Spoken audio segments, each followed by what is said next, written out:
ప్రభువైన యేసుక్రీస్తు నామములో మీ అందరికీ శుభములు. నేటి దేవుని వాక్యము తిమోతికి రాసిన మొదటి పత్రిక 1వ అధ్యాయము 12-13 వచనములు. పూర్వము దోషకుడను హింసకుడను హానికరుడనైన నన్ను తన పరిచర్యకు నియమించి నమ్మకమైన వానిగా ఎంచినందుకు నన్ను బలపరిచిన మన ప్రభువైన క్రీస్తు యేసునకు కృతజ్ఞుడని ఉన్నాను. తెలియక అవిశ్వాసము వలన చేసి తిన గనుక కనికరింపబడితిని. ఈ ప్రపంచంలో ప్రతి ఒక్కరికి కూడా లోపములు, బలహీనతలు అనేటువంటివి సర్వసాధారణం. అవి మనం అదుపులో లేనటువంటివి, మనల్ని అదుపు చేసేటటువంటి విషయాలు కూడా ఎన్నో ఉంటాయి.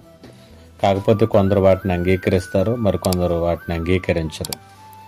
అయితే మనల్ని రక్షించటానికి లోకంలోనికి దిగి వచ్చినటువంటి క్రీస్తు శిలువ చెంత మన బలహీనతలను, మనలో ఉన్నటువంటి లోపములను అంగీకరిస్తే దేవుని కృపను పొందుకుంటాం. మన ప్రతి బలహీనత బలముగా మారుతుంది. తిమోతికి రాసిన మొదటి పత్రిక 1వ అధ్యాయం 12-13 వచనములలో పౌలు అదే విషయాన్ని తెలియచేస్తున్నాడు. అతడు ఒకప్పుడు హింసకునిగా, హానికరునిగా, దోషకునిగా, ఇట్లాంటి ప్రవర్తన కలిగినటువంటి వానిగా ఉన్నాడు. పౌలులో ఎన్నో బలహీనతలు ఉన్నాయి.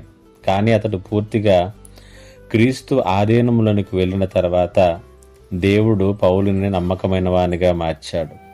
అతనిలో ఉన్నటువంటి లోపములు, బలహీనతలను దేవుడు అతనికి ఆశీర్వాదకారకములుగా మార్చాడు.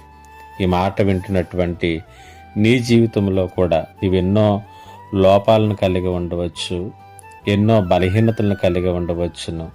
అవి లేని వారిగా మనం ఎప్పటికీ ఉండలేము. కానీ క్రీస్తు నద్దకు తీసుకుని వచ్చి ఒప్పుకుంటే ఆయన కృపను, కనికరాన్ని పొందుకుంటాం. అవన్నీ దీవెనగా మారతాయి.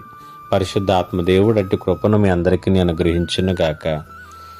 ఆమేన్. ప్రార్థన. మా గొప్ప దేవుడైన తండ్రి, నీకు వందనాలు. ఈ మాటల చేత ప్రతి ఒక్కరిని కూడా బలపరిచి, ఎవరు ఎట్టి బలహీనతలు, లోపాలతో ఉండి నేను ఇందులోనే ఉండిపోతున్నాను అనుకుంటున్నారు, వాటిని నీ దగ్గర ఒప్పుకునేటటువంటి ఆలోచన దయచేయమని, వాటినే దీవెనగా మార్చమని యేసు నామములో అడిగి వేడుకొనుచున్నాను తండ్రి. ఆమేన్.